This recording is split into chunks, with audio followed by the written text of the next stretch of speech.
Imagine standing outside on a totally normal afternoon. Then, without warning, the sun starts disappearing.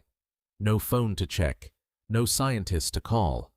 For most of human history, this actually happened, and nobody knew why. It starts small.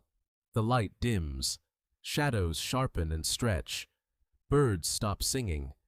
Then the sun itself turns into a black disk, ringed with a faint glow. For a few minutes, day becomes night.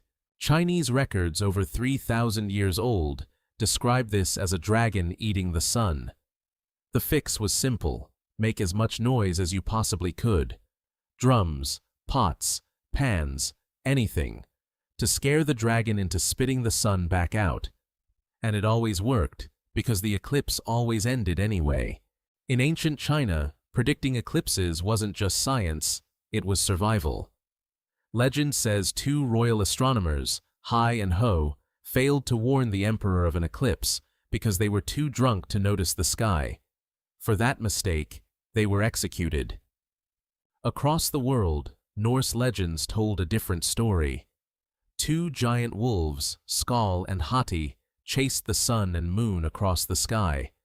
An eclipse meant one of them had finally caught its prey, and people would shout and make noise to drive the wolf away before it could finish the job. In 585 BCE, two armies, the Lydians and the Medes, had been fighting for 6 straight years. Then, in the middle of a battle, the sky went dark.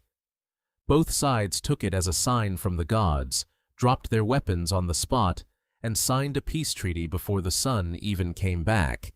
One Greek thinker, Anaxagoras, figured out the truth around 2,500 years ago. The moon was simply passing in front of the sun. He was right. But at the time, this idea was so shocking that he was accused of disrespecting the gods and forced to flee the city.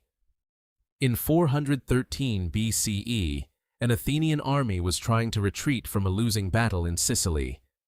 An eclipse appeared right as they planned to leave. Their general took it as a bad omen and delayed the retreat by a month. In that time, the enemy surrounded them completely. Almost the entire army was destroyed. In Mesoamerica, the Aztecs believed an eclipse meant the sun was under attack from cosmic forces. It was seen as a genuine threat to the world itself, and one that had to be answered, often through urgent rituals meant to keep the sun alive. Centuries later, Christopher Columbus used all this fear to his advantage. Stranded in Jamaica and desperate for supplies, he checked an almanac and predicted the moon would vanish from the sky. When the eclipse arrived exactly on schedule, terrified locals gave him everything he asked for. By the 1800s, astronomers understood eclipses completely, just the moon passing precisely between Earth and the sun. But one eclipse would go on to prove something even bigger.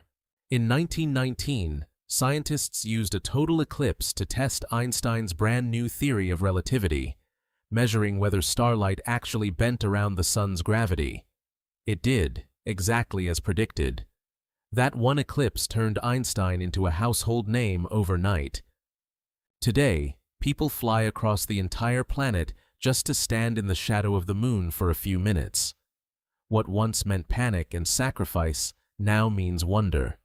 Millions of people, all looking up at once. So the next time the sky goes dark in the middle of the day, remember, you're watching the exact same sight that once stopped wars, executed astronomers, and convinced entire civilizations the world was ending.